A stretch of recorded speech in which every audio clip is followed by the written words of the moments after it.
We have come up to chapter 6, middle of chapter 6. ವಿಮೋಚನ ಕಂಡ ಪುಸ್ತಕದ 6ನೇ ಅಧ್ಯಾಯದ ಮಧ್ಯಭಾಗದವರೆಗೆ ನಮ್ಮ ಅಧ್ಯಯನವನ್ನು ಬಂದಿದ್ದೇವೆ. In chapter 5 we saw Moses and Aaron went with the elders to speak to Pharaoh, the king of Egypt.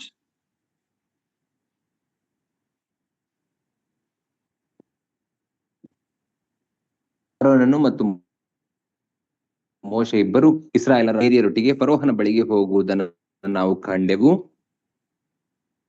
And the Pharaoh said, "Who is the Lord? I don't know, and I will not let the Israelites go." Pharaoh made their labor much harder. Not only he did send them out, but he made the labor very hard for them. ಆ ಫರೋಹನು ಅವರನ್ನು ಹೋಗಿಗೊಡಿಸದೆ ಹೋದದ್ದು ಮಾತ್ರವಲ್ಲ, ಅವರ ಆ ಬಿಟ್ಟಿ ಕೆಲಸವನ್ನ ಇನ್ನೂ ಕಠಿಣ ಮಾಡುವುದನ್ನ ನಾವು ನೋಡುತ್ತೇವೆ. Okay, that's working. Okay, so when Moses and Aaron came out, the people of Israel, their leaders were angry with them and said that since you came and spoke, our labor become more harder. ಮೋಶೆ ಮತ್ತು ಆರೋನರು ಫರೋಹನ ಬಳಿಯಿಂದ ಹಿಂತಿರುಗಿ ಬಂದಾಗ ಆ ಇಸ್ರಾಯೇಲರ ಹಿರಿಯರು ಮೋಶೆ ಆರೋನರ ಮೇಲೆ ಕೋಪಗೊಂಡರು. ಯಾಕಂದರೆ ನೀವು ನಮ್ಮ ಕೆಲಸವನ್ನ ಇನ್ನೂ ಕಠಿಣ ಮಾಡಿದಿರಿ, ನಮ್ಮ ಜೀವಿತವನ್ನ ಕಷ್ಟಪಡಿಸಿದಿರಿ ಎಂಬುದಾಗಿ ಹೇಳುತ್ತಾರೆ. We can understand why, because not only that God didn't deliver them, but their labor has become more harder. ಅದನ್ನು ನಾವು ಅರ್ಥ ಮಾಡಿಕೊಳ್ಳಬಹುದು. ಅವರ ಅಷ್ಟು ಕೋಪಗೊಂಡದಕ್ಕೆ ಕಾರಣವೇನೆಂದರೆ ದೇವರು ಅವರನ್ನ ಬಿಡುಗಡೆಗೊಳಿಸದೆ ಹೋದದ್ದು ಮಾತ್ರವಲ್ಲ, ಈಗ ಅವರ ಬಿಟ್ಟಿ ಕೆಲಸ ಇನ್ನೂ ಕಠಿಣವಾಯಿತು. So not only Pharaoh didn't accept Moses, his own people did not accept him. ಆ ಮೋಶೆಯನ್ನ ಆರೋನನ್ನು ಮಾತ್ರ ಒಪ್ಪಿಕೊಳ್ಳದೆ ಹೋದದ್ದು ಮಾತ್ರವಲ್ಲ, ಫರೋಹನು ಒಪ್ಪಿಕೊಳ್ಳದೆ ಹೋದದ್ದು ಮಾತ್ರವಲ್ಲ, ಆತನ ಸ್ವಂತ ಜನರು ಸಹ ಮೋಶೆಯನ್ನ ಒಪ್ಪಿಕೊಳ್ಳದೆ ಹೋದರು. Moses goes to God and say, "Why you have done like this?" ಮೋಶೆ ದೇವರ ಬಳಿಗೆ ಹೋಗಿ, ಕರ್ತನೆ ಯಾಕೆ ಹೀಗೆ ಮಾಡಿದೆ ಎಂಬುದಾಗಿ ಕೇಳಿದನು. And in chapter 6 we saw God giving an assurance to Moses through 7 I will, what I will do.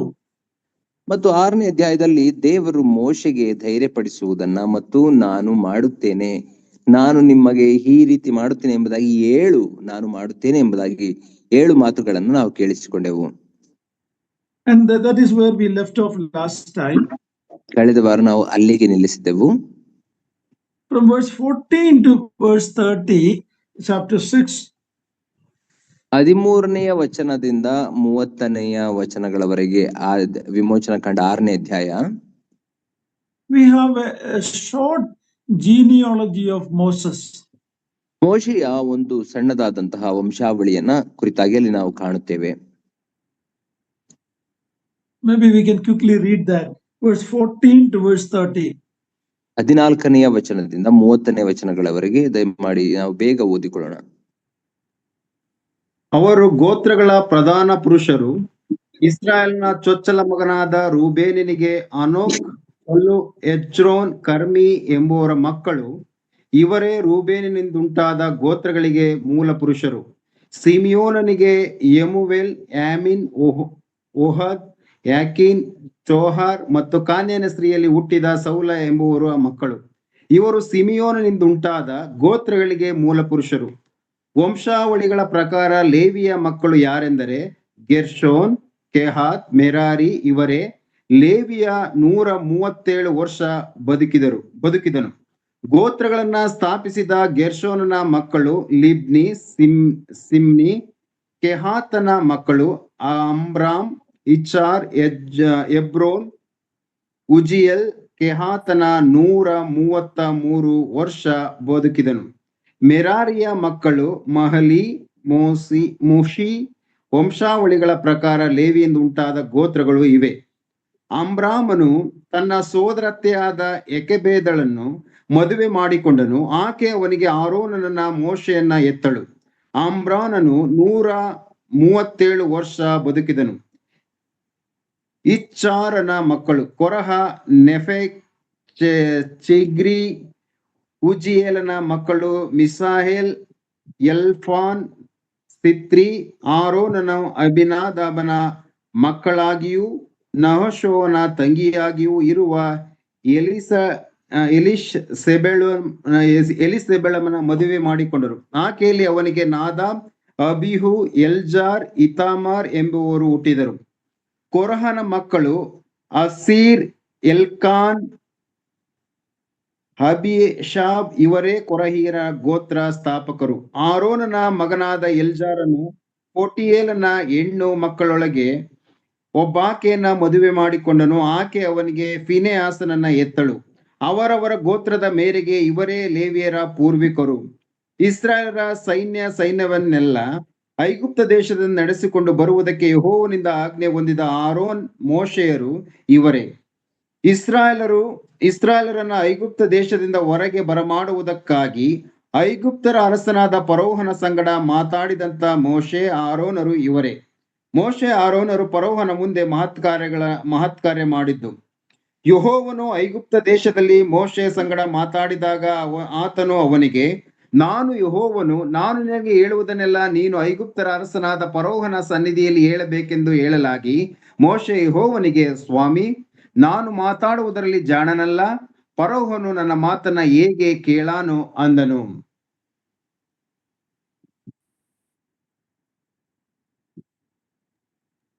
You may wonder why there is a partial genealogy given in this chapter. ನಿಮಗೆ ಆಶ್ಚರ್ಯವಾಗಬಹುದು, ಯಾಕೆ ಇಲ್ಲಿ ಕೆಲವು ವಂಶಾವಳಿ ಅಥವಾ ಕಡಿಮೆ ವಂಶಾವಳಿ ಅಥವಾ ಅರ್ಧಂಬರ್ಧ ವಂಶಾವಳಿ ಕೊಡಲ್ಪಟ್ಟಿದೆ ಎಂಬುದಾಗಿ ನಿಮಗೆ ಅನಿಸಬಹುದು. Moses was not accepted by the children of Israel. ಮೋಶೆಯನ್ನ ಇಸ್ರಾಯೇಲನ ಮಕ್ಕಳು ಅಥವಾ ಇಸ್ರಾಯೇಲರು ಅಂಗೀಕರಿಸಿಕೊಳ್ಳಲಿಲ್ಲ. Pharaoh didn't listen to him.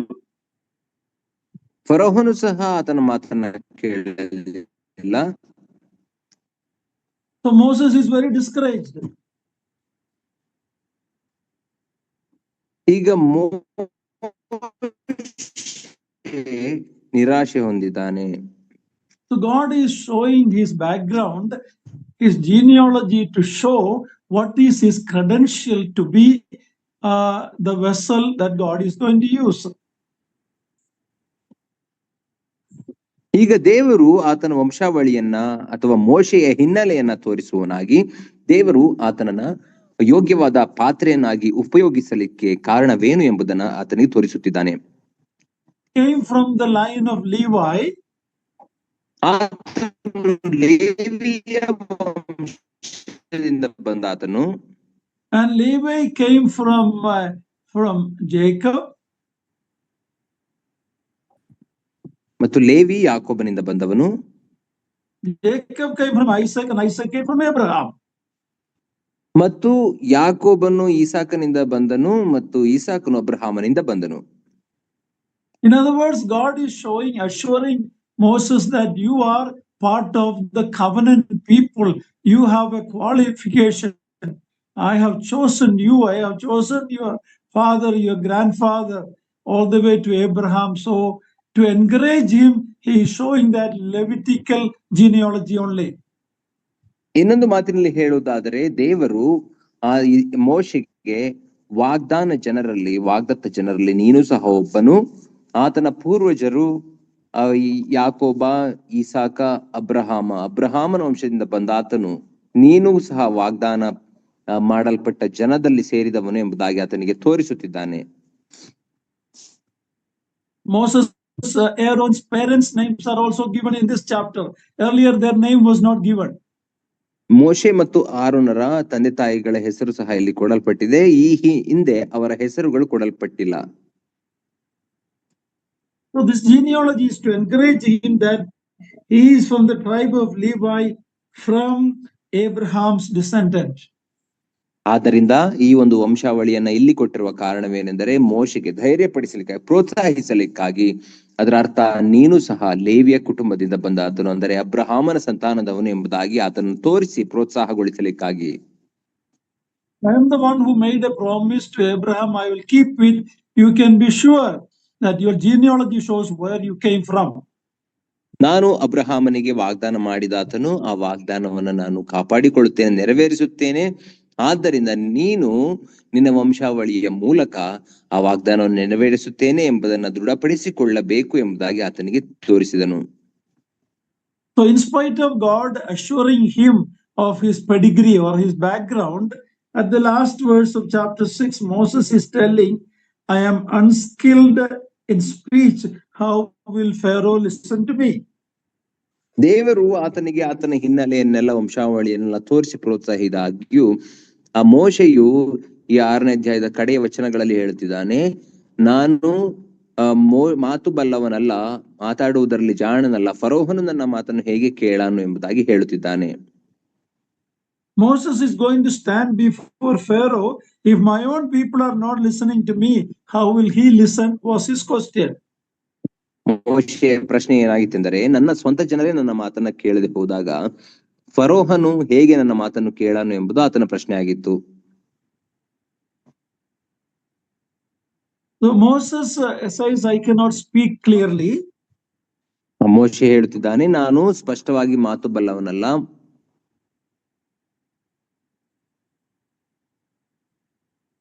I don't know whether he had a shuddering problem when he speech. ನನಗೆ ಗೊತ್ತಿಲ್ಲ, ಒಂದು ವೇಳೆ ಆತನಿಗೆ ಬಿಕ್ಕಳಿಸುವಂತಹ ಅಥವಾ ಮಾತನಾಡುವಾಗ ತೊದಲುವಂತಹ ಸಮಸ್ಯೆ ಏನಾದ್ರೂ ಇತ್ತೋ ಗೊತ್ತಿಲ್ಲ. When Stephen is writing about Moses in Acts chapter 7:22, please read Acts 7:22. What does he say about Moses' speech?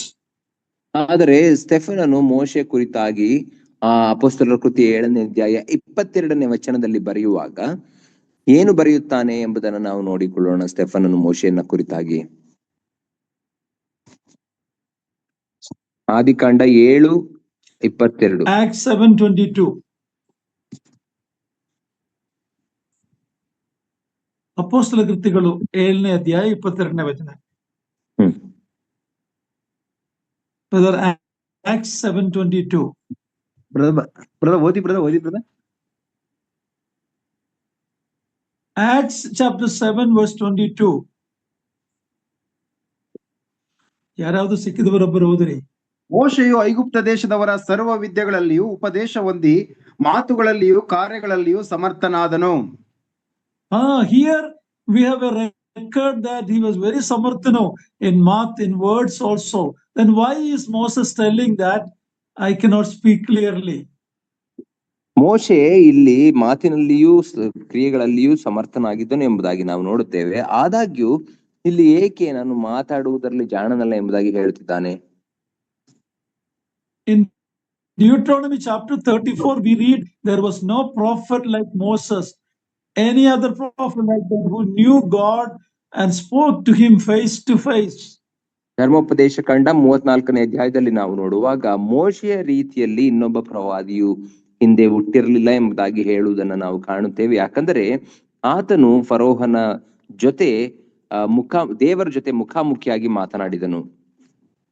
But you see, he was in 40 years in the wilderness, tending the sheep of his father-in-law Jethro. ಆದರೆ ಮೋಶೆ 40 ವರ್ಷಗಳ ಕಾಲ ಕಾಡಿನಲ್ಲಿದ್ದುಕೊಂಡು ತನ್ನ ಮಾವನಾದಂತಹ ಇತ್ರೋನನ ಮಂದೆಯನ್ನ ಮೇಯಿಸುತ್ತಿದ್ದನು ಎಂಬುದಾಗಿ ನಾವು ನೋಡುತ್ತೇವೆ. During that 40 years, he might have felt inadequate and he might have felt fearful. ಬಹುಶಃ ಆ 40 ವರ್ಷಗಳ ಕಾಲ ಅರಣ್ಯದಲ್ಲಿ ಆತನು ಕುರಿಯನ್ನು ಮೇಯಿಸುವಾಗ ತಾನು ಅಸಮರ್ಥನು, ತಾನು ಪರಿಪೂರ್ಣನಲ್ಲ ಎಂಬುದಾಗಿ ಆತನಿಗೆ ಅನ್ನಿಸಿರಬಹುದು. Let's come to chapter 7 verses 1 to 6. ಈಗ 7ನೇ ಅಧ್ಯಾಯ 1ರಿಂದ 6ನೇ ವಚನಗಳವರೆಗೆ ಈಗ ಓದಿಕೊಳ್ಳೋಣ. ಆಗ ಯೆಹೋವನು ಮೋಶೆಗೆ ಇತ್ತೆಂದನು, ನಿನ್ನನ್ನ ಫರೋಹನಿಗೆ ದೇವರ ಸ್ಥಾನದಲ್ಲಿ ನೇಮಿಸಿದ್ದೇನೆ. ನೋಡು, ನಿನ್ನ ಅಣ್ಣನಾದ ಆರೋನನು ನಿನಗೋಸ್ಕರ ಪ್ರವಾದಿಯಾಗಿರುವವನು. ನಾನು ನಿನಗೆ ಆಜ್ಞಾಪಿಸುವುದನ್ನೆಲ್ಲ ನೀನು ಹೇಳಬೇಕು. ಇಸ್ರಾಯೇಲರು ದೇಶದಿಂದ ಹೊರಟು ಹೋಗುವುದಕ್ಕೆ ಅಪ್ಪಣೆ ಕೊಡಬೇಕೆಂಬುದಾಗಿ ನಿನ್ನ ಅಣ್ಣನಾದ ಆರೋನನೇ ಫರೋಹನ ಮುಂದೆ ಮಾತಾಡಬೇಕು. ಆದರೂ ನಾನು ಫರೋಹನ ಮನಸ್ಸಿನಲ್ಲಿ ಹಠವನ್ನ ಹುಟ್ಟಿಸಿ ಐಗುಪ್ತ ದೇಶದಲ್ಲಿ ಅನೇಕ ಸೂಚಕ ಕಾರ್ಯಗಳನ್ನು, ಅದ್ಭುತ ಕಾರ್ಯಗಳನ್ನು ನಡೆಸಿ ನನ್ನ ಶಕ್ತಿಯನ್ನ ತೋರಿಸುವೆನು. ಫರೋಹನು ನಿಮ್ಮ ಮಾತನ್ನ ಕೇಳುವುದಿಲ್ಲ. ಆಗ ನಾನು ಐಗುಪ್ತ ದೇಶದವರನ್ನು ಬಾಧಿಸಿ ಅವರಿಗೆ ಮಹಾ ಶಿಕ್ಷೆಗಳನ್ನ ವಿಧಿಸಿ ನನ್ನ ಜನರಾಗಿರುವ ಇಸ್ರಾಯೇಲರ ಸೈನ್ಯವನ್ನೆಲ್ಲ ಐಗುಪ್ತ ದೇಶದಿಂದ ಹೊರತರುವೆನು. ನಾನು ಐಗುಪ್ತರಿಗೆ ವಿರೋಧವಾಗಿ ಕೈಚಾಚಿ ಅವರ ಮಧ್ಯದಿಂದ ಇಸ್ರಾಯೇಲನ್ನ ಹೊರತಂದಾಗ ನಾನು ಯೆಹೋವನೆಂಬುದನ್ನ ಐಗುಪ್ತರು ತಿಳುಕೊಳ್ಳುವರು ಅಂದನು. 6ನೇ ವಚನ. ಯೆಹೋವನ ಆಜ್ಞೆಯಂತೆ ಮೋಶೆ ಆರೋನರು ಮಾಡಿದರು. ಅವರು ಫರೋಹನ ಹತ್ತಿರ ಮಾತಾಡಿದ ಕಾಲದಲ್ಲಿ ಮೋಶೆ 80 ವರ್ಷದವನು, ಆರೋನನು 83 ವರ್ಷದವನು ಆಗಿದ್ದನು. Okay, brother. So here God is reminding Moses who is going to deliver them. It is not Moses, but it is God who is going to deliver them. ಇಲ್ಲಿ ದೇವರು ಮೋಶೆಗೆ ಒಂದು ವಿಷಯವನ್ನ ಜ್ಞಾಪಕ ಕೊಡುತ್ತಿದ್ದಾನೆ, ಏನೆಂದರೆ ಮೋಶೆಯು ಇಸ್ರಾಯೇಲರನ್ನ ಬಿಡುಗಡೆಗೊಳಿಸುವುದಿಲ್ಲ, ಬದಲಾಗಿ ಯೆಹೋವ ದೇವರು ತಾನೇ ಇಸ್ರಾಯೇಲರನ್ನ ಬಿಡಿಸುತ್ತೇನೆ ಎಂಬುದಾಗಿ ಆತನಿಗೆ ಜ್ಞಾಪಕ ಕೊಡುತ್ತಿದ್ದಾನೆ. This is something that Moses need to understand. It is not his inadequacy or in his ability. It is Lord God who is going to deliver them. ಈ ಮಾತನ್ನ ಮೋಶೆ ಅರ್ಥ ಮಾಡಿಕೊಳ್ಳಬೇಕಾಗಿತ್ತು. ಏನೆಂದರೆ ಇದು ಮೋಶೆಯ ಸಾಮರ್ಥ್ಯವಾಗಲಿ ಅಥವಾ ಆತನ ಅಸಮರ್ಥತೆ ಆಗಲಿ ಅಲ್ಲ, ಬದಲಾಗಿ ದೇವರು ತನ್ನ ಭುಜಬಲದಿಂದ ಅವರನ್ನ ಬಿಡುಗಡೆ ಮಾಡುತ್ತಾನೆ. Even children of Israel failed to understand this truth about who is the one who delivered them. ಇಸ್ರಾಯೇಲನ ಮಕ್ಕಳು ಸಹ ಈ ಮಾತನ್ನ ಅರ್ಥ ಮಾಡಿಕೊಳ್ಳಲೇ ಸೋತು ಹೋದರು. ಯಾರು ನಮ್ಮನ್ನ ಬಿಡುಗಡೆಗೊಳಿಸುವ ಆತನು ಎಂಬುದಾಗಿ ಅವರು ಗೊಂದಲಕ್ಕೆ ಒಳಗಾಗಿದ್ದರು. In chapter 32 of Exodus, when they made a golden calf, ಆ ವಿಮೋಚನ ಕಾಂಡ 2ನೇ ಅಧ್ಯಾಯದಲ್ಲಿ ಅವರು ಚಿನ್ನದ ಬಸವನ್ನ ಮಾಡಿಕೊಂಡಾಗ 32ನೇ ಅಧ್ಯಾಯದಲ್ಲಿ ಅವರು ಚಿನ್ನದ ಬಸವನ್ನ ಮಾಡಿಕೊಳ್ಳುವಾಗ ವಿಮೋಚನ ಕಾಂಡ 32ರಲ್ಲಿ they are telling Aaron, please read chapter 32 verse 1. 32ನೇ ಅಧ್ಯಾಯ 1ನೇ ವಚನವನ್ನು ನಾವು ಓದಿಕೊಳ್ಳೋಣ. ಮೋಶೆ ಬೆಟ್ಟದಿಂದ ಇಳಿಯದೆ ತಡಮಾಡಿದ್ದನ್ನ ಇಸ್ರಾಯೇಲರು ನೋಡಿ ಆರೋನನ ಬಳಿಗೆ ಕೂಡಿ ಬಂದು, ಏಳು, ನಮ್ಮ ಮುಂದುಗಡೆಯಲ್ಲಿ ಹೋಗುವುದಕ್ಕೆ ನಮಗೆ ದೇವರುಗಳನ್ನ ಮಾಡಿಕೊಡು. ಐಗುಪ್ತ ದೇಶದಿಂದ ನಮ್ಮನ್ನ ಕರಕೊಂಡು ಬಂದ ಆ ಮೋಶೆಯು ಏನಾದನೋ ಗೊತ್ತಿಲ್ಲ ಎಂದು ಹೇಳಿದರು. Even they failed to understand it is God who delivered them. They thought that Moses is the one who delivered them. ಅವರು ಸಹ ಈ ಸತ್ಯವನ್ನು ಅರ್ಥ ಮಾಡಿಕೊಳ್ಳುವುದರಲ್ಲಿ ಸೋತು ಹೋದರು. ಏನೆಂದರೆ ದೇವರು ಅವರನ್ನು ಐಗುಪ್ತ ದೇಶದಿಂದ ತಂದನು ಎಂಬುದಾಗಿ ಅವರು ನೆನೆಸಲಿಲ್ಲ, ಬದಲಾಗಿ ಮೋಶೆಯೇ ನಮ್ಮನ್ನ ಅಲ್ಲಿಂದ ಕರೆತಂದನು ಎಂಬುದಾಗಿ ಅವರು ನಂಬಿದ್ದರು. So they are telling, we don't know what happened, Moses who delivered us. ಆದ್ದರಿಂದ ಅವರು ಹೇಳುತ್ತಿದ್ದಾರೆ, ನಮ್ಮನ್ನ ಐಗುಪ್ತ ದೇಶದಿಂದ ಕರೆತಂದ ಮೋಶೆ ಏನಾದನು ನಮಗೆ ಗೊತ್ತಿಲ್ಲ ಎಂಬುದಾಗಿ ಹೇಳುತ್ತಿದ್ದಾರೆ. Here when Moses talked about his inadequacy to speak properly, he is telling it is not you, it is I who will deliver the children of Israel. ಇಲ್ಲಿ ಮೋಶೆ ತಾನು ಮಾತನಾಡುವುದರಲ್ಲಿ ಜಾಣನಲ್ಲ, ತಾನು ಅಸಮರ್ಥನು ಎಂಬುದಾಗಿ ದೇವರ ಬಳಿಗೆ ಹೇಳಿಕೊಳ್ಳುವಾಗ ದೇವರು ನೀನಲ್ಲ, ಬದಲಾಗಿ ನಾನು ಇಸ್ರಾಯೇಲರನ್ನ ಐಗುಪ್ತ ದೇಶದಿಂದ ಹೊರತರುತ್ತೇನೆ, ಬಿಡುಗಡೆ ಮಾಡುತ್ತೇನೆ ಎಂಬುದಾಗಿ ಆತನಿಗೆ ಜ್ಞಾಪಿಸುತ್ತಿದ್ದಾನೆ. Many a times our ability can become a hindrance for God doing his work. ಅನೇಕ ಸಂದರ್ಭಗಳಲ್ಲಿ ನಮ್ಮ ಸಮರ್ಥತೆಯು ಸಹ ದೇವರು ಕೆಲಸ ಮಾಡದ ಹಾಗೆ ಆತನಿಗೆ ತಡೆಯನ್ನುಂಟು ಮಾಡಬಹುದು. Always realize who is the savior, who is the deliverer. It is God and not Moses. Moses is only an instrument in the hand of God. Instrument cannot boast about the one who is using it. ಆದ್ದರಿಂದ ನಾವು ಯಾವಾಗಲೂ ಜ್ಞಾಪಕದಲ್ಲಿಟ್ಟುಕೊಳ್ಳಬೇಕು, ಮೋಶೆ ಎಲ್ಲ, ಬದಲಾಗಿ ದೇವರು ಆತನನ್ನ ಹೊರಗೆ ತಂದಾತನು. ಆದ್ದರಿಂದ ಆ ಸಾಧನವು ಮುಖ್ಯವಲ್ಲ, ಬದಲಾಗಿ ಆ ಸಾಧನವನ್ನ ಉಪಯೋಗಿಸುವ ಆತನೇ ಅಥವಾ ಕರ್ತೃವೇ ಪ್ರಮುಖವಾದವನು ಎಂಬುದನ್ನು ನಾವು ಅರ್ಥ ಮಾಡಿಕೊಳ್ಳಬೇಕು. Also, God is telling that Aaron will be your prophet. I will make you as a god before Pharaoh. ಆದ್ದರಿಂದ ದೇವರು ಇನ್ನೊಂದು ಮಾತನ್ನು ಹೇಳುತ್ತಿದ್ದಾನೆ, ಮೋಶೆಗೆ ಆರೋನನಿಗೆ ನೀನು ದೇವರಂಗಿರುತ್ತಿ, ಆದ್ದರಿಂದ ನಿನ್ನ For you will be like a god to Pharaoh and Aaron will be the prophet. ಫರೋಹನಿಗೆ ನೀನು ದೇವರ ಸ್ಥಾನದಲ್ಲಿರುತ್ತಿ ಮತ್ತು ಆರೋನನು ನಿನ್ನ ಪ್ರವಾದಿಯ ರೀತಿಯಲ್ಲಿ ಇರುತ್ತಾನೆ ಎಂಬುದಾಗಿ ಹೇಳುತ್ತಿದ್ದಾನೆ. Here is a very clear description about what is a prophet's job. ಇಲ್ಲಿ ದೇವರು ಸ್ಪಷ್ಟವಾಗಿ ತಿಳಿಸುತ್ತಿದ್ದಾನೆ ಒಬ್ಬ ಪ್ರವಾದಿಯ ಕಾರ್ಯ ಏನೆಂಬುದನ್ನ. He is the one who speaks for God. ಪ್ರವಾದಿ ಎಂದರೆ ದೇವರ ಪರವಾಗಿ ಮಾತನಾಡುವಾತನೇ. A priest is the one who represents the people to God. ಒಬ್ಬ ಯಾಜಕನು ಮಹಾಯಾಜಕನು ಎಂಬುದಾಗಿ ಹೇಳುವಾಗ ಆತನು ಜನರನ್ನ ದೇವರ ಮುಂದೆ ಪ್ರತಿನಿಧಿಸುವ. So right now, because Moses continuously complaining, I cannot, God is giving him Aaron to be his prophet or his spokesperson.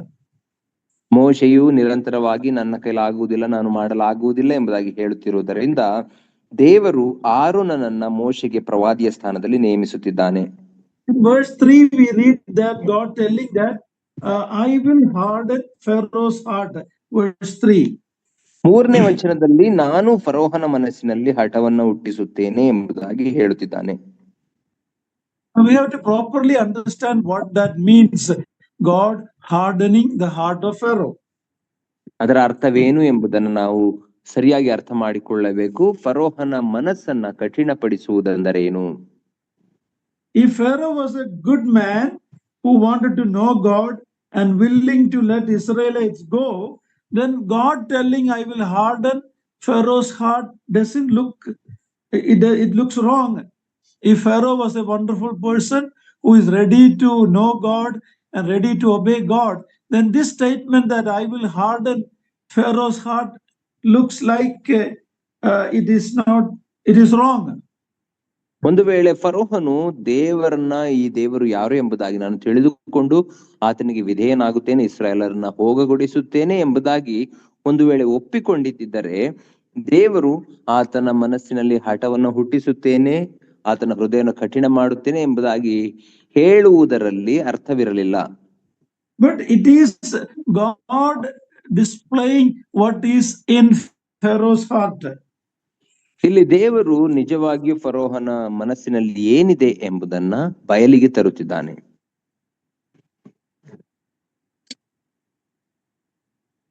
In chapter 5 itself, we see him telling, I don't know the Lord and I will not let Israel go. 5ನೇ ಅಧ್ಯಾಯದಲ್ಲಿ ಈಗಾಗಲೇ ನಾವು ನೋಡಿಕೊಂಡೆವು, ಈ ಯೆಹೋವನು ಯಾರು ನನಗೆ ಗೊತ್ತಿಲ್ಲ ಮತ್ತು ನಾನು ಇಸ್ರಾಯೇಲರನ್ನು ಹೋಗಗೊಡಿಸುವುದಿಲ್ಲ ಎಂಬುದಾಗಿ ಹೇಳಿದನು. So when we read that God hardened his heart, it is God is revealing what was in him. ಆದ್ದರಿಂದ ದೇವರು ಆತನಲ್ಲಿ ಹಠವನ್ನು ಹುಟ್ಟಿಸಿದನು ಅಥವಾ ಆತನ ಮನಸ್ಸನ್ನ ಕಠಿಣಪಡಿಸಿದನು ಎಂಬುದಾಗಿ ಹೇಳುವಾಗ ಅದರ ಅರ್ಥ ದೇವರು ನಿಜವಾಗಿಯೂ ಫರೋಹನ ಮನಸ್ಸಿನಲ್ಲಿ ಏನಿತ್ತು ಎಂಬುದನ್ನ ಬಯಲಿಗೆ ತರುತ್ತಿದ್ದಾನೆ ಎಂಬುದಾಗಿ ಅರ್ಥ. Pharaoh is like the politicians of today. They say one thing and they mean something else. ಫರೋಹನು ಇಂದಿನ ರಾಜಕಾರಣಿಗಳಿಗೆ ಸಮಾನನಾಗಿದ್ದಾನೆ. ಯಾಕಂದರೆ ಅವರು ಹೇಳುವುದು ಒಂದು, ಅದರ ಅರ್ಥವೇ ಬೇರೆ ಇರುತ್ತದೆ. So God is going to reveal who is Pharaoh very openly. ಆದ್ದರಿಂದ ದೇವರು ಫರೋಹನು ನಿಜವಾಗಿ ಯಾರಾಗಿದ್ದಾನೆ ಎಂಬುದನ್ನ ಎಲ್ಲರ ಬಯಲಿಗೆ ತರುತ್ತಿದ್ದಾನೆ. See, dear ones, God is going to do with every individual one day when they stand before God. ಇದನ್ನೇ ಪ್ರಿಯರೇ ದೇವರು ಪ್ರತಿಯೊಬ್ಬರ ಕುರಿತಾಗಿ ಮಾಡುವಂಥದ್ದು ಆತನ ಮುಂದೆ ಒಂದು ದಿನ ಎಲ್ಲರೂ ನಿಲ್ಲುವಾಗ ಅವರ ಹೃದಯದಲ್ಲಿ ನಿಜವಾಗಿ ಏನು ಅಡಗಿದೆ ಎಂಬುದನ್ನು ದೇವರು ಬಯಲು ಮಾಡುತ್ತಾನೆ. If you are a believer, if I am a believer, we have to stand before the judgment seat of Christ one day, where what we were, what was our motive, everything will be made public. ನಾನು ನೀವು ಒಂದು ವೇಳೆ ನಿಜ ವಿಶ್ವಾಸಿಗಳಾಗಿರುವುದಾದರೆ, ಯಾರು ನಿಜ ವಿಶ್ವಾಸಿಗಳಾಗಿರುತ್ತಾರೋ ಅವರು ಕ್ರಿಸ್ತನ ನ್ಯಾಯಾಸನದ ಮುಂದೆ ಒಂದು ದಿನ ನಿಲ್ಲಬೇಕಾಗುತ್ತದೆ.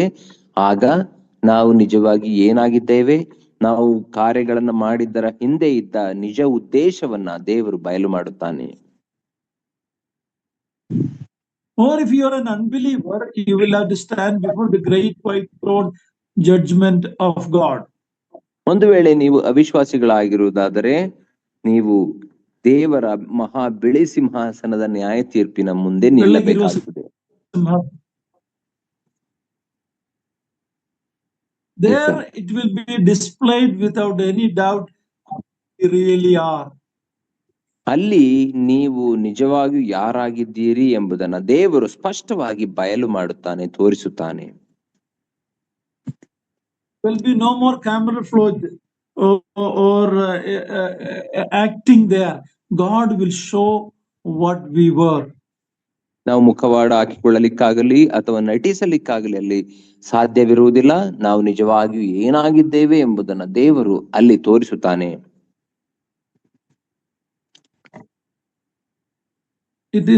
It is going to be a frightening thing for many on that day.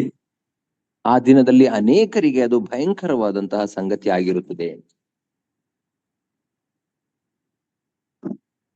In other words, God is telling Pharaoh is standing revealed for what he is, and God is going to display what is his heart. ಇನ್ನೊಂದು ಮಾತಿನಲ್ಲಿ ಹೇಳುವುದಾದರೆ, ಫರೋಹನು ನಿಜವಾಗಿಯೂ ಎಂಥ ವ್ಯಕ್ತಿ ಆಗಿದ್ದಾನೋ ಹೃದಯದಲ್ಲಿ ಎಂಬುದನ್ನ ದೇವರು ತೋರಿಸುತ್ತಿದ್ದಾನೆ. ಆತನ ಹೃದಯದ ಸಂಗತಿಯನ್ನ ಬಯಲು ಮಾಡುತ್ತಿದ್ದಾನೆ. And because of that, God is going to reveal who he is also.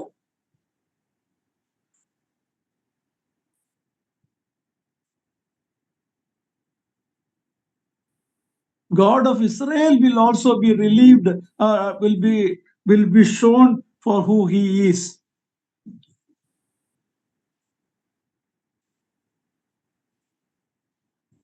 Ranjan?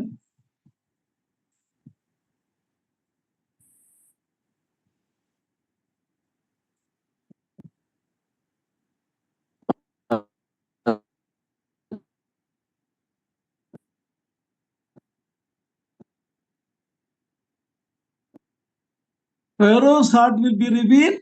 Also, people will know who God is. What is his heart?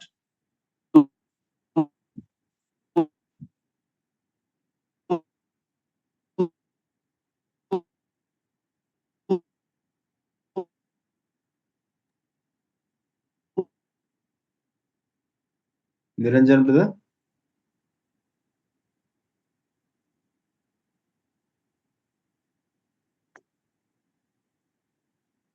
Please pray that connection problem will go.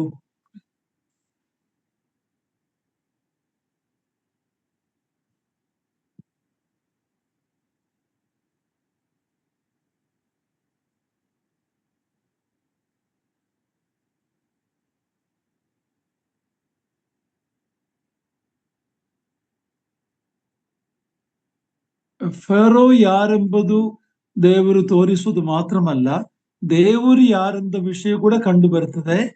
Egyptians will know who God is. The Israelites will know who God is by this statement, I will harden Pharaoh's heart. ಫರೋವನ ಹೃದಯವು ನಾನು ಕಠಿಣ ಮಾಡಿದೆ ಎಂದು ಹೇಳುವಾಗ everything will be exposed on that day ಅಂತ ಅದರ ಅರ್ಥ. Uncle, can you hear me now? Yeah, I can hear now. Okay. So Pharaoh's heart will be revealed, and Egyptians and Israelites will know who is God also. ಫರೋಹನ ಹೃದಯದಲ್ಲಿರುವ ಉದ್ದೇಶವನ್ನ ದೇವರು ಬಯಲು ಮಾಡುತ್ತಾನೆ ಮತ್ತು ಇಸ್ರಾಯೇಲರು ಮತ್ತು ಐಗುಪ್ತರು ಯೆಹೋವ ದೇವರು ಎಂಥವನಾಗಿದ್ದಾನೆ ಎಂಬುದನ್ನ ಅವರು ತಿಳಿದುಕೊಳ್ಳುತ್ತಾರೆ. In the passage we read, last verse says Aaron was 3 years older to Moses. ನಾವು ಓದಿಕೊಂಡಂತಹ ಕಡೆಯ ವಚನದಲ್ಲಿ 7ನೇ ವಚನದಲ್ಲಿ 6ನೇ ಅಧ್ಯಾಯ 7ನೇ ವಚನದಲ್ಲಿ ಆರೋನನು ಮೋಶೆಗಿಂತ 3 ವರ್ಷ ದೊಡ್ಡವನು ಎಂಬುದಾಗಿ ಅಲ್ಲಿ ಓದಿಕೊಂಡೆವು. 7ನೇ ಅಧ್ಯಾಯ 7ನೇ ವಚನ. 7ನೇ ಅಧ್ಯಾಯ 7ನೇ ವಚನದಲ್ಲಿ. Okay, let's read verse 8 to verse 13, chapter 7. 8ರಿಂದ 13ನೇ ವಚನಗಳವರೆಗೆ 7ನೇ ಅಧ್ಯಾಯ 8ರಿಂದ 13ನೇ ವಚನಗಳವರೆಗೆ ಓದಿಕೊಳ್ಳೋಣ. ಯೆಹೋವನು ಮೋಶೆ ಆರೋನರ ಸಂಗಡ ಮಾತಾಡಿ, ಫರೋಹನು ನಿಮಗೆ ನಾನು ನಿಮ್ಮ ಮಾತನ್ನ ನಂಬುವಂತೆ ನೀವು ಮಹತ್ ಕಾರ್ಯವನ್ನು ನನ್ನ ಮುಂದೆ ಮಾಡಬೇಕೆಂದು ಹೇಳಿದರೆ, ಮೋಶೆಯು ಆರೋನನಿಗೆ, ನಿನ್ನ ಕೈಯಲ್ಲಿರುವ ಕೋಲನ್ನ ಫರೋಹನ ಮುಂದೆ ನೆಲದಲ್ಲಿ ಬಿಸಾಡು ಎಂದು ಹೇಳಬೇಕು, ಅದು ಸರ್ಪವಾಗುವುದು ಎಂದು ಆಜ್ಞಾಪಿಸಿದನು. ಮೋಶೆ ಆರೋನರು ಫರೋಹನ ಬಳಿಗೆ ಹೋಗಿ ಯೆಹೋವನು ತಮಗೆ ಆಜ್ಞಾಪಿಸಿದಂತೆಯೇ ಮಾಡಿದರು.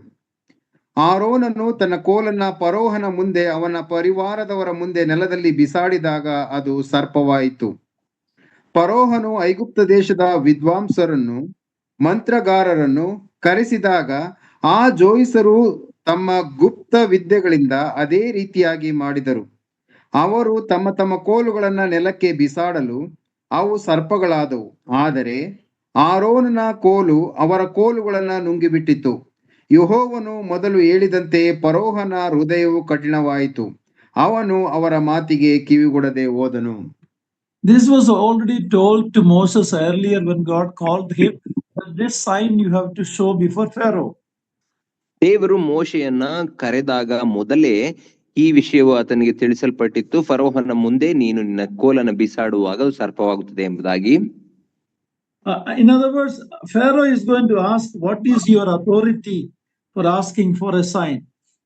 ಇನ್ನೊಂದು ಮಾತಿನಲ್ಲಿ, ನೀನು ಈ ಒಂದು ಅದ್ಭುತ ಕಾರ್ಯವನ್ನ ಅಥವಾ ಚಮತ್ಕಾರವನ್ನ ಮಾಡಲಿಕ್ಕೆ ನಿನಗಿರುವಂತಹ ಅಧಿಕಾರವೇನು ಎಂಬುದಾಗಿ ಫರೋಹನು ಮೋಶೆಯನ್ನ ಕೇಳುವನು. So Aaron's rod will become the badge of authority, which became a serpent.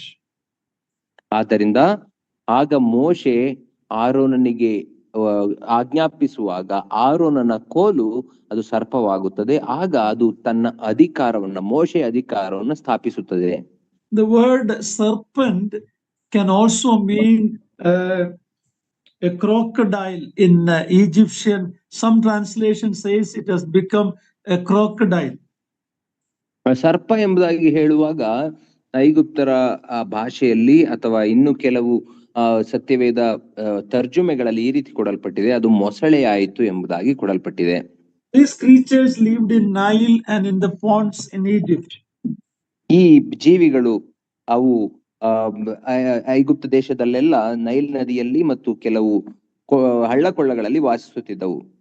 Gods of Egypt were either animal, bird or insects. ಐಗುಪ್ತರ ದೇವರುಗಳನ್ನು ನೋಡುವಾಗ ಅವುಗಳು ಪ್ರಾಣಿಗಳ ರೂಪದಲ್ಲಿ ಇರುತ್ತಿದ್ದವು, ಇಲ್ಲ ಸರ್ಪಗಳಾಗಿರುತ್ತಿದ್ದವು, ಅಥವಾ ಪಕ್ಷಿಗಳ ರೂಪದಲ್ಲಿ ಇರುತ್ತಿದ್ದವು. In Romans 1:22 and 23 we read about what Paul is writing about the Gentiles gods. Chapter 1 verse 22 and 23.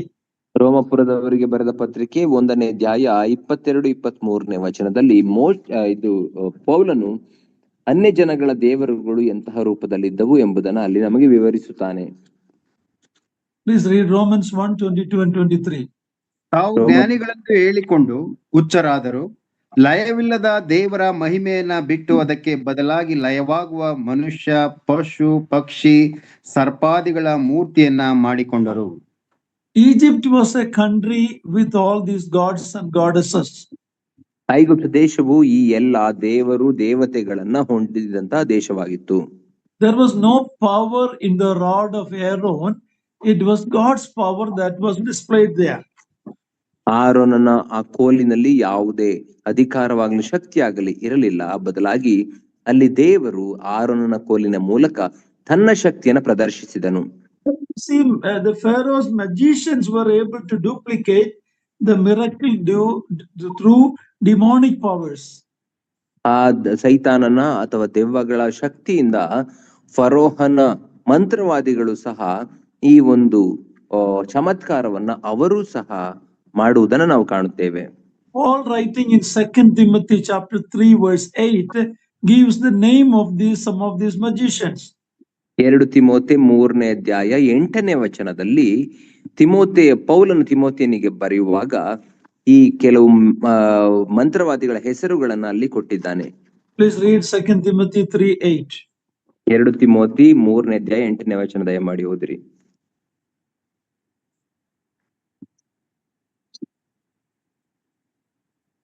Second Timothy 3:8.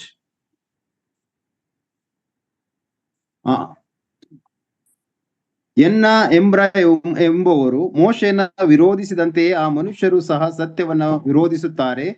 ಬುದ್ಧಿಗೆಟ್ಟವರು, ಕ್ರಿಸ್ತ ನಂಬಿಕೆಯಿಂದ ಭ್ರಷ್ಟರು ಆಗಿದ್ದಾರೆ.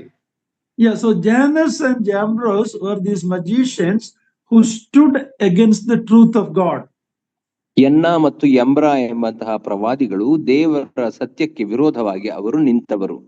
They resisted Moses by imitating him and Aaron, but Aaron's rod swallowed up their snakes. ಈ ಮಂತ್ರವಾದಿಗಳು ಎನ್ನ ಎಂಬ್ರ ಎಂಬಂತಹ ಮಂತ್ರವಾದಿಗಳು ಆರೋನನು ಮಾಡಿದ ಹಾಗೆಯೇ ಅವನನ್ನ ಅನುಸರಿಸುವವರಾಗಿ ಅಥವಾ ಆತನನ್ನು ನಕಲು ಮಾಡುವವರಾಗಿ ಅವರು ಸಹ ಸರ್ಪವನ್ನ ಮಾಡಿದರು. ಆದರೆ ಆರೋನನ ಕೋಲು ಅದು ಅವರಿಬ್ಬರ ಕೋಲುಗಳನ್ನು ನುಂಗಿ ಬಿಟ್ಟಿತು ಎಂಬುದಾಗಿ ನಾವು ನೋಡುತ್ತೇವೆ. There we see that God's power is supreme greater, but Satan also has power. ಅಲ್ಲಿ ನಮಗೆ ಗೊತ್ತಾಗುವುದೇನೆಂದರೆ ದೇವರ ಶಕ್ತಿಯೇ ಅದು ಅತ್ಯದ್ಭುತವಾದಂತಹ ಸರ್ವಶಕ್ತಿಯಾಗಿದೆ, ಆದರೆ ಸೈತಾನನಿಗೂ ಸಹ ಸ್ವಲ್ಪ ಶಕ್ತಿ ಇದೆ. And he is mostly one who duplicates. ಸೈತಾನನ ಶಕ್ತಿ ಏನೆಂದ್ರೆ ಆತನ ನಕಲು ಮಾಡುವಂತಹ ಶಕ್ತಿಯನ್ನು ಹೊಂದಿದ್ದಾನೆ. At the end of the verse we read that God hardened Pharaoh's heart, not arbitrarily, but in response to his stubbornness. 13ನೇ ವಚನಕ್ಕೆ ನಾವು ಬರುವಾಗ ಅಲ್ಲಿ ಯೆಹೋವನು ಮೊದಲು ಹೇಳಿದಂತೆಯೇ ಫರೋಹನ ಹೃದಯವು ಕಠಿಣವಾಯಿತು ಎಂಬುದಾಗಿ ನಾವು ನೋಡುವಾಗ, ದೇವರು ಮೊದಲೇ ಮೃದುವಾಗಿದ್ದ ಹೃದಯವನ್ನ ಕಠಿಣ ಮಾಡಲಿಲ್ಲ, ಬದಲಾಗಿ ಫರೋಹನ ಹೃದಯವು ಮೊದಲೇ ಕಠಿಣವಾಗಿತ್ತು ಎಂಬುದನ್ನು ಇಲ್ಲಿ ನಮಗೆ ತೋರಿಸುತ್ತಿದ್ದಾನೆ. Okay, now from here onwards, chapter 7 verse 14 onwards, we are going to see the 10 plagues that God allowed through Moses to be done, or the plagues that he made it in Egypt. 7ನೇ ಅಧ್ಯಾಯದ 14ನೇ ವಚನದಿಂದ ಮುಂದಕ್ಕೆ ದೇವರು ಐಗುಪ್ತ ದೇಶದ ಮೇಲೆ ಬರಮಾಡಿದಂತಹ 10 ಉಪದ್ರವಗಳ ಕುರಿತಾಗಿ ನಾವು ಓದುತ್ತಾ ಹೋಗುತ್ತೇವೆ. So we have the plagues. This is all a battle between the true and living God and the gods of Egypt. ಆದ್ದರಿಂದ ಈ ಒಂದು ಅಧ್ಯಾಯದಲ್ಲಿ ಉದ್ದಕ್ಕೂ ನಾವು ನೋಡುವಂತದ್ದೇನೆಂದರೆ ಇಲ್ಲಿ ಸತ್ಯಕ್ಕೂ ಮತ್ತು ಐಗುಪ್ತದ ದೇವರುಗಳಿಗೂ ಅಥವಾ ನಿಜ ದೇವರಂತ ಯೆಹೋವನಿಗೂ ನಡೆಯುವಂತಹ ಯುದ್ಧದ ಕುರಿತಾಗಿ ನಾವು ನೋಡುತ್ತೇವೆ. In verse 14 to 25 we see the first plague, Nile turned to blood.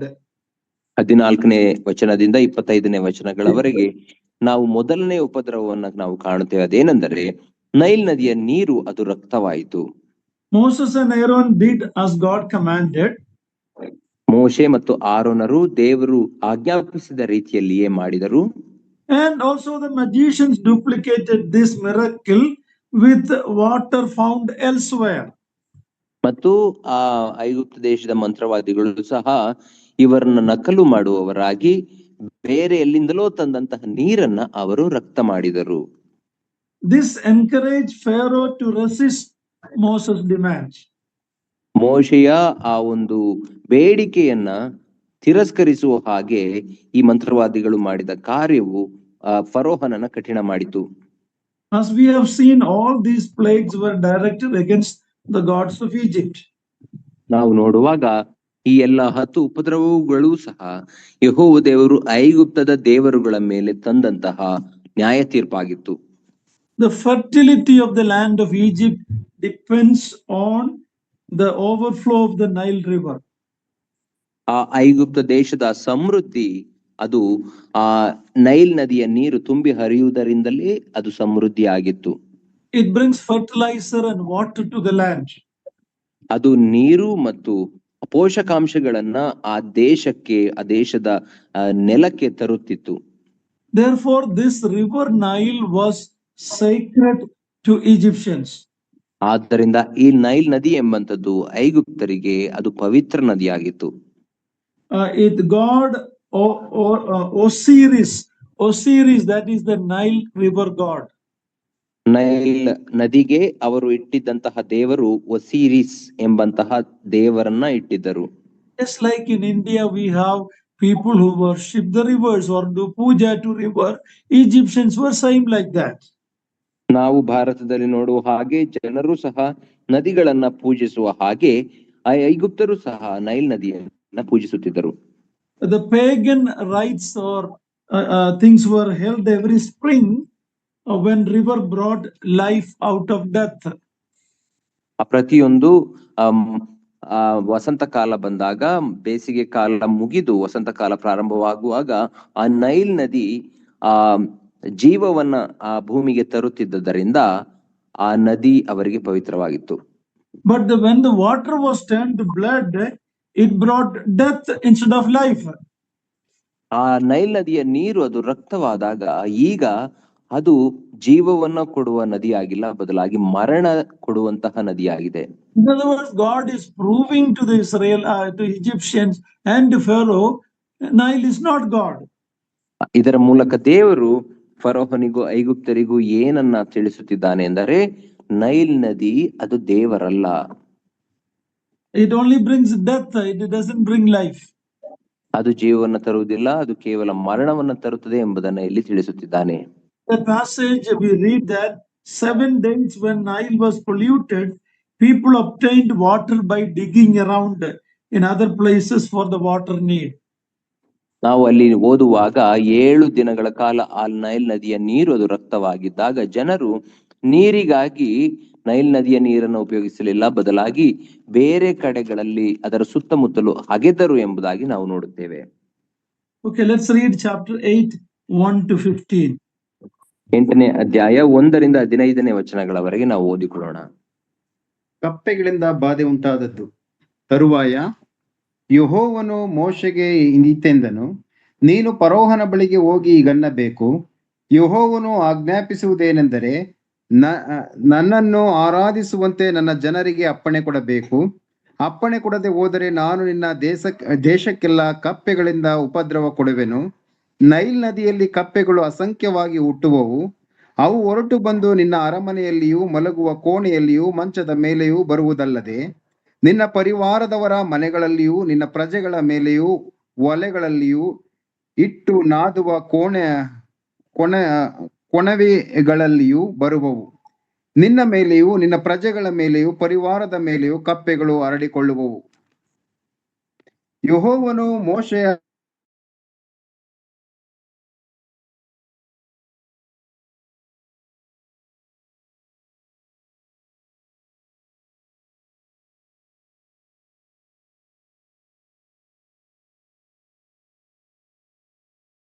ದೇಶದಲ್ಲಿ ನೀರಿರುವ ಎಲ್ಲಾ ಸ್ಥಳಗಳ ಮೇಲೆ ಕೈ ಚಾಚಲು ಕಪ್ಪೆಗಳು ಹೊರಟು ಬಂದು ದೇಶವನ್ನೆಲ್ಲ ಮುಚ್ಚಿಕೊಂಡವು.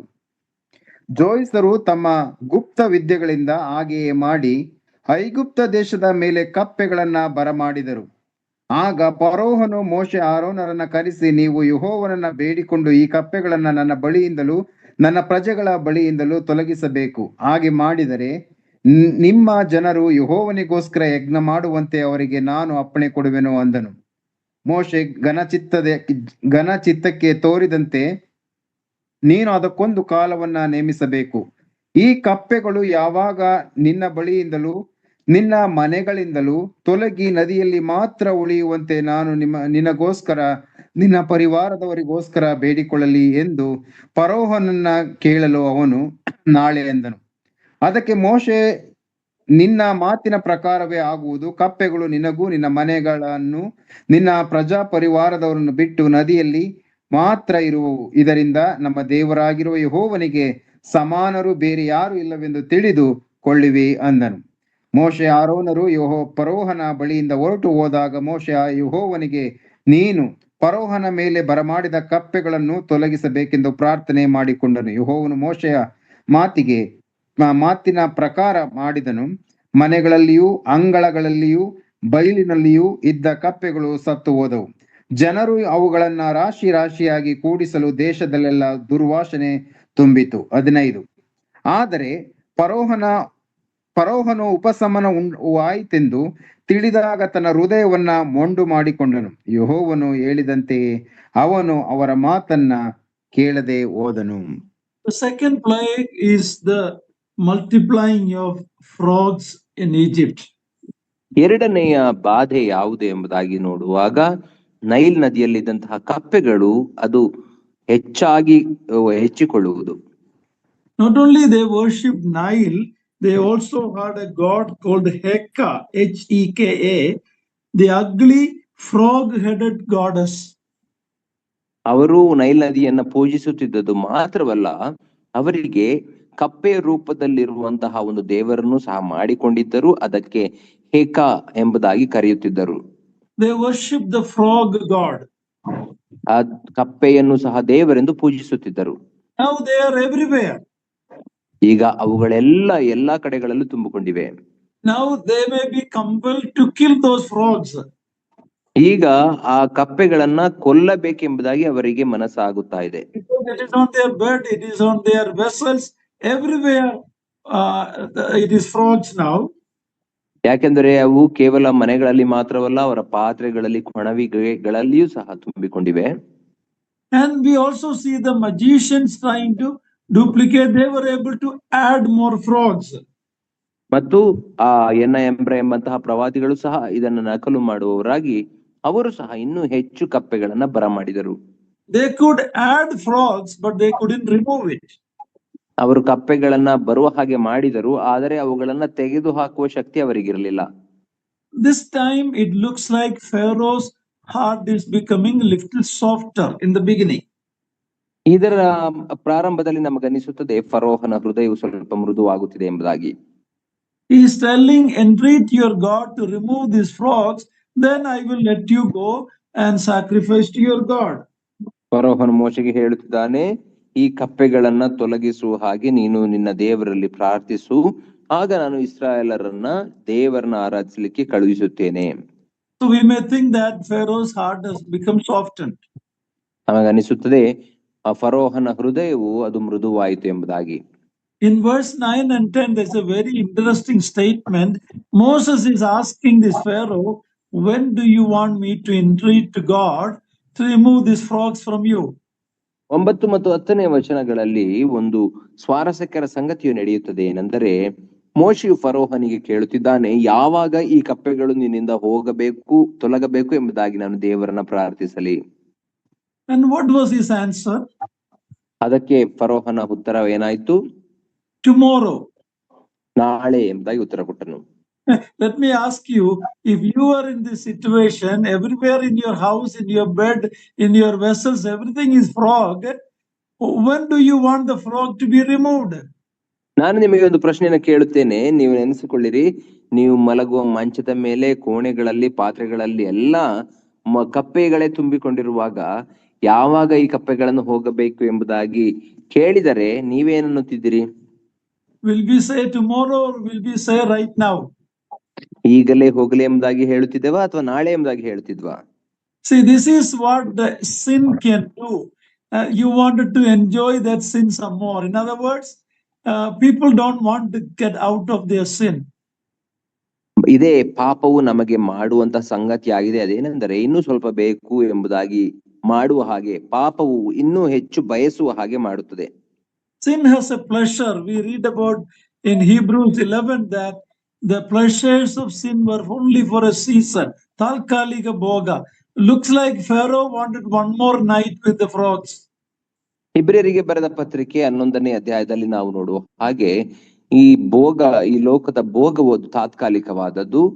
ಅದೇ ರೀತಿಯಲ್ಲಿ ಫರೋಹನು ಸಹ ಮೋಶೆಗಳು ಇನ್ನೊಂದು ರಾತ್ರಿ ಇರಲಿ ಎಂಬುದಾಗಿ ಬಯಸುತ್ತಿದ್ದಾರೆ. What a terrible statement. Tomorrow let it be removed. ಎಂಥ ಭಯಂಕರವಾದಂತ ಹೇಳಿಕೆ, ನಾಳೆ ಹೋಗಲಿ ಎಂಬುದಾಗಿ ಹೇಳುತ್ತಿದ್ದಾನೆ ಫರೋಹನು.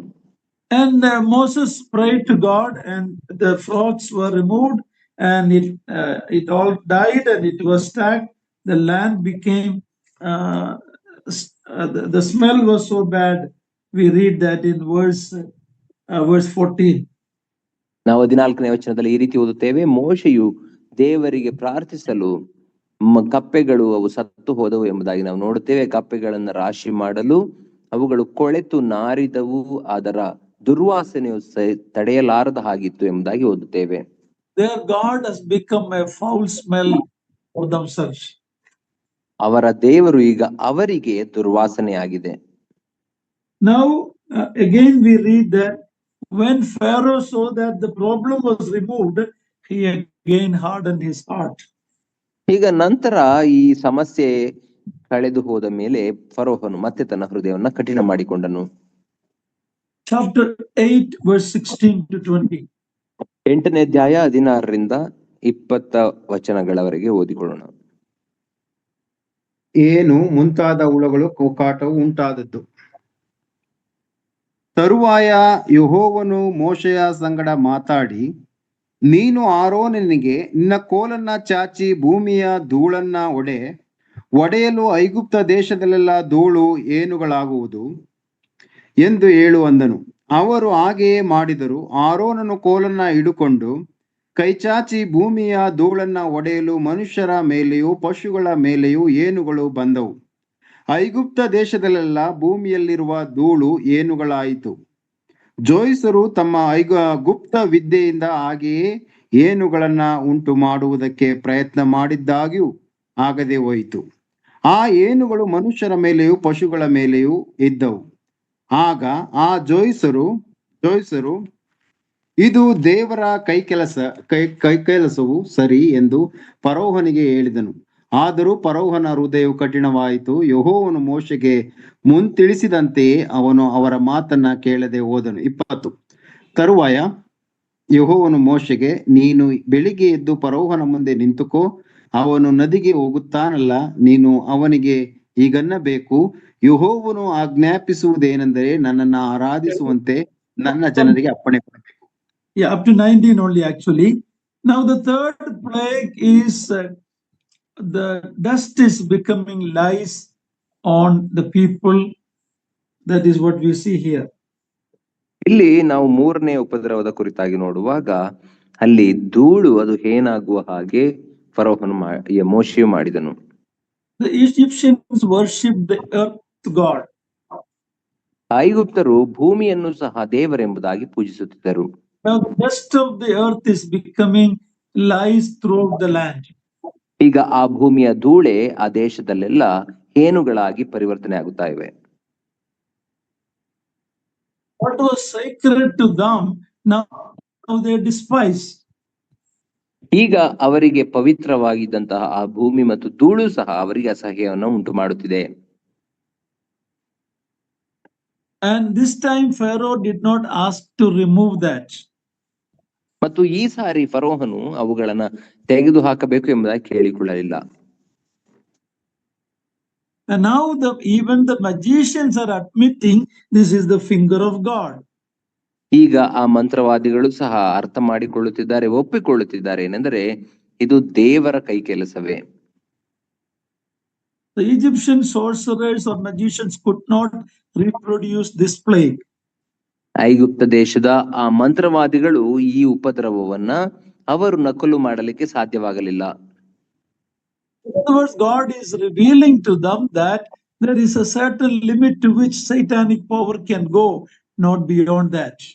ಇದರ ಮೂಲಕ ದೇವರು ಐಗುಪ್ತರಿಗೆ ಏನನ್ನ ತಿಳಿಸುತ್ತಿದ್ದಾನೆ ಎಂದರೆ, ಕೆಲವು ಮಟ್ಟದವರೆಗೆ ಮಾತ್ರ ಸೈತಾನನ ಕಾರ್ಯಗಳು ಶಕ್ತಿಯು ನಡೆಯುತ್ತದೆ, ಅದಕ್ಕಿಂತ ಮುಂದೆ ಅಥವಾ ಹೆಚ್ಚು ಸೈತಾನ ಶಕ್ತಿ ನಡೆಯುವುದಿಲ್ಲ. So the magicians are also admitting to Pharaoh, this is God's hand. ಆದ್ದರಿಂದ ಆ ಮಂತ್ರವಾದಿಗಳು ಸಹ ಫರೋಹನ ಮುಂದೆ ಒಪ್ಪಿಕೊಳ್ಳುತ್ತಿದ್ದಾರೆ, ಏನೆಂದರೆ ಇದು ದೇವರ ಕೈ ಕೆಲಸವೇ ಸರಿ. They are recognizing that this God of Israel is a supreme God. ಅವರು ಇಲ್ಲಿ ಗುರುತಿಸುತ್ತಿದ್ದಾರೆ, ಏನೆಂದರೆ ಇಸ್ರಾಯೇಲರ ಈ ಯೆಹೋವ ದೇವರೇ ಆತನು ಅತಿ ಶ್ರೇಷ್ಠನಾದಂತಹ ಅಥವಾ ಒಬ್ಬನೇ ದೇವರು. The magicians told this to Pharaoh, but yet he hardened his heart. ಫರೋಹನಿಗೆ ಆ ಮಂತ್ರವಾದಿಗಳು ಈ ಮಾತನ್ನು ಹೇಳಿದಾಗ್ಯೂ ಸಹ ಫರೋಹನು ತನ್ನ ಹೃದಯವನ್ನು ಕಠಿಣ ಮಾಡಿಕೊಂಡನು. We will continue the 4th to 9th plague, Lord willing, next week. ನಾವು ದೇವರ ಚಿತ್ತ ಇರೋದಾದರೆ 4ರಿಂದ 9ನೆಯ ಉಪದ್ರವಗಳ ಕುರಿತಾಗಿ ನಾವು ನಂತರ ನೋಡಿಕೊಳ್ಳುತ್ತೇವೆ. We will look at the last plague, the 10th plague, and how God will deliver children of Israel from Egypt. ಮತ್ತು 10ನೆಯ ಆ ಉಪದ್ರವದ ಮೂಲಕ ಹೇಗೆ ದೇವರು ಐಗುಪ್ತ ದೇಶದಿಂದ ಇಸ್ರಾಯೇಲರನ್ನ ಹೊರತಂದನು ಎಂಬುದನ್ನು ನಾವು ನೋಡಿಕೊಳ್ಳುತ್ತೇವೆ. See, man's heart is the problem, the hardened heart of man. ನಾವು ನೋಡುತ್ತೇವೆ ಏನೆಂದರೆ ಮನುಷ್ಯನ ಹೃದಯವೇ ಅದು ಸಮಸ್ಯೆಗೆ ಕಾರಣವಾಗಿದೆ, ಯಾಕಂದರೆ ಆತನ ಹೃದಯವು ಕಠಿಣವಾಗಿದೆ. Pharaoh is a picture of Satan. Egypt is a picture of this world. Hardened hearted people are in this world. So God is telling in Jeremiah 17:9, the heart is desperately wicked. ಆದ್ದರಿಂದ ಫರೋಹನು ಸೈತಾನನಿಗೆ ಸೂಚನೆ ಆಗಿದ್ದಾನೆ, ಐಗುಪ್ತ ದೇಶವು ಈ ಲೋಕಕ್ಕೆ ಸೂಚನೆ ಆಗಿದೆ, ಮತ್ತು ಐಗುಪ್ತರು ಈ ಲೋಕದ ಜನರಿಗೆ ಸೂಚನೆಯಾಗಿದ್ದಾರೆ. ದೇವರು ಯೆರೆಮೀಯನ ಪ್ರವಾದನೆ ಗ್ರಂಥ 17ನೇ ಅಧ್ಯಾಯದಲ್ಲಿ ಹೇಳುತ್ತಾನೆ ಏನೆಂದರೆ, ಮನುಷ್ಯನ ಹೃದಯವು ಅದು ಎಲ್ಲಕ್ಕಿಂತ ವಂಚಕ, ವಾಸಿಯಾಗದ ರೋಗಕ್ಕೆ ಗುಣವಾಗಿದೆ, ಸುತ್ತಾಗಿದೆ. These plagues that happened, God allowed in Egypt, these plagues will be repeated during the tribulation time. ದೇವರು ಐಗುಪ್ತ ದೇಶದಲ್ಲಿ ಬರಮಾಡಿದಂತಹ ಈ 10 ಉಪದ್ರವಗಳ ರೀತಿಯಲ್ಲಿಯೇ ಆ ಮಹಾ ಸಂಕಟ ಕಾಲಗಳಲ್ಲಿಯೂ ಸಹ ಉಪದ್ರವಗಳು ಬರುತ್ತವೆ. Not the 10 similar plagues will happen. ಇದೇ ರೀತಿಯಲ್ಲಿ ಉಪದ್ರವಗಳು ಮಹಾ ಸಂಕಟ ಕಾಲಗಳಲ್ಲಿ ಸಂಭವಿಸುತ್ತವೆ ಭೂಮಿಯ ಮೇಲೆ. Let's read the Revelation 9:18 and 19. Revelation chapter 9, 18 and 19. ಪ್ರಕಟಣೆ 9ನೇ ಅಧ್ಯಾಯ 18 ಮತ್ತು 19ನೇ ವಚನ ನಾವು ಓದಿಕೊಳ್ಳೋಣ. ಅವುಗಳ ಬಾಯಿಂದ ಬೆಂಕಿ, ಹೊಗೆ, ಗಂಧಕ ಇವುಗಳು ಹೊರಡುತ್ತಿದ್ದವು. ಅವುಗಳ ಬಾಯಿಂದ ಹೊರಟ ಬೆಂಕಿ, ಹೊಗೆ, ಗಂಧಕ ಎಂಬ 3 ಉಪದ್ರವಗಳಿಂದ ಮನುಷ್ಯರಲ್ಲಿ 3ನೇ ಭಾಗವು ಹತವಾಯಿತು. 19. ಆ ಕುದುರೆಗಳ ಸಾಮರ್ಥ್ಯವು ಅವುಗಳ ಬಾಯಿಯಲ್ಲಿಯೂ ಬಾಲಗಳಲ್ಲಿಯೂ ಇತ್ತು. ಅವುಗಳ ಬಾಲಗಳು ತಲೆಗಳುಳ್ಳವುಗಳಾಗಿ ಸರ್ಪಗಳ ಹಾಗೆ ಇದ್ದವು. ಅವುಗಳಿಂದ ಕೇಡನ್ನ ಉಂಟು ಮಾಡುತ್ತವೆ. 20-21 also. ಉಪದ್ರವಗಳಿಂದ ಸಾಯದೆ ಉಳಿದ ಜನರು ತಾವೇ ಮಾಡಿಕೊಂಡ ವಿಗ್ರಹಗಳನ್ನ ಬಿಟ್ಟು ದೇವರ ಕಡೆಗೆ ತಿರುಗಲಿಲ್ಲ. ಅವರು ದೆವ್ವಗಳ ಪೂಜೆಯನ್ನು ಬಂಗಾರ, ಬೆಳ್ಳಿ, ತಾಮ್ರ, ಕಲ್ಲು, ಮರ ಇವೇ ಮುಂತಾದವುಗಳಿಂದ ಮಾಡಲ್ಪಟ್ಟು ನೋಡಲಾರದೆ, ಕೇಳಲಾರದೆ, ನಡೆಯಲಾರದೆ ಇರುವ ವಿಗ್ರಹಗಳ ಪೂಜೆಯನ್ನ ಬಿಡಲಿಲ್ಲ. 21. ಇದಲ್ಲದೆ ತಾವು ನಡೆಸುತ್ತಿದ್ದ ಕೊಲೆ, ಮಾಟ, ಜಾರತ್ವ, ಕಳ್ಳತನ ಇವುಗಳೊಳಗೆ ಒಂದನ್ನೂ ಬಿಟ್ಟು ಮಾನಸಾಂತರ ಮಾಡಿಕೊಳ್ಳಲಿಲ್ಲ. Just like how Pharaoh did not repent or turn to God in spite of all these plagues, similar condition will happen in tribulation time. When plagues and terrible problem happen, people will not repent.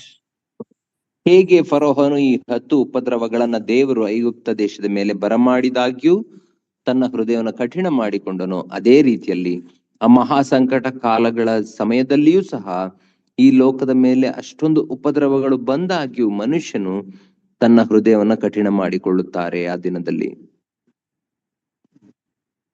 Uncle, your muted.